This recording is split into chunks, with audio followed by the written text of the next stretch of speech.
नमस्कार, दक्ष दर्पण news channel में आपका स्वागत है। आज की दुनिया की सबसे बड़ी चिंता ईरान इजराइल युद्ध हो गया है। वह इसलिए कि यह युद्ध बड़ी युद्ध में तब्दील हो सकता है। आज हम इसी विषय पर बात करना जरूरी समझते हैं। सबसे पहले विभूति फीचर्स के लिए विवेक रंजन श्रीवास्तव के विचार सुनिए। वे कहते हैं कि वर्तमान भू राजनीतिक स्थिति में भारत की भूमिका महत्वपूर्ण बनती जा रही है।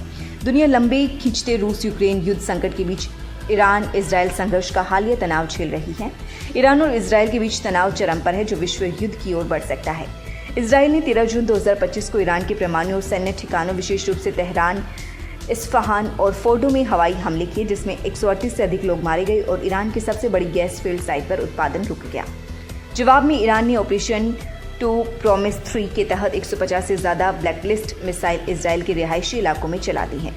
भारत की स्थिति और प्रतिक्रिया तटस्थ है। भारत ने दोनों देशों के साथ मैत्रीपूर्ण संबंध बनाए रखते हुए कूटनीतिक और बातचीत के जरिए तनाव कम करने की वकालत की है। भारतीय विदेश मंत्रालय ने कहा कि दोनों पक्षों को विवाद को डिप्लोमेसी से सुलझाना चाहिए। नागरिकों की सुरक्षा को लेकर ईरान में फंसे भारतीयों, खासकर कश्मीरी छात्रों की सुरक्षा के लिए भारत सरकार सक्रिय है। एडवाइजरी जारी की गई है। जम्मू कश्मीर के मुख्यमंत्री उमर अब्दुल्ला ने विदेश मंत्री एस जयशंकर से इस मुद्दे पर हस्तक्षेप की मांग की। तेहरान में 3 भारतीयों के लापता होने की खबर है और भारतीय दूतावास उनकी लाश में जुटा है। भारत ने अपने नागरिकों को ईरान और इजराइल की गैर जरूरी यात्रा से बचने और स्थानीय दूतावासों के संपर्क में रहने की सलाह दी है। इस तनाव के भारत पर आर्थिक और भू राजनीतिक प्रभाव निश्चित हैं। आर्थिक प्रभाव की बात करें तो इजराइल ईरान युद्ध के कारण वैश्विक तेल की कीमतों में उछाल आया है। ब्रेंट क्रूड $75.49 प्रति बैरल तक पहुंच गया है, जिससे भारत देश तेल आयातक देशों पर महंगाई पर का दबाव बढ़ा है। भारतीय शेयर बाजार में भी गिरावट देखी गई, जिसमें से 5 दिनों में 1.65 लाख करोड़ रुपए का नुकसान हुआ है।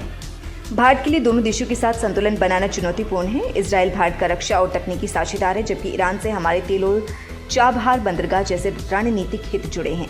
भारत ने मध्यस्थता की पेशकश भी की। सोशल मीडिया और जनमत के अनुसार कुछ भारतीय इजराइल का समर्थक व्यक्त करते हैं, क्योंकि वह 1971 और ऑपरेशन सिंदूर जैसे मौकों पर भारत के साथ खड़ा रहा। दूसरी ओर कुछ लोग भारत के तटस्थ रुख का समर्थन करते हैं और युद्ध की आलोचना करते हैं। ईरान की राजदूत इराज इलाही ने भारत को मध्य पूर्व में महत्वपूर्ण भूमिका निभाने वाला देश बताया और इजराइल की आलोचना की है। राजनीतिक विशेषज्ञों का मानना है कि भारत का संतुलनवादी रुख मध्य पूर्व में स्थिरता के लिए महत्वपूर्ण हो सकता है। भारत युद्ध को रोकने के लिए मध्यस्थता की भूमिका निभा सकता है। विदेश मंत्री जयशंकर के बयान से भी यह संकेत मिलता है। यदि युद्ध बढ़ता है तो हॉर्मुज जल डमरू मध्य के बंद होने का खतरा है, जो वैश्विक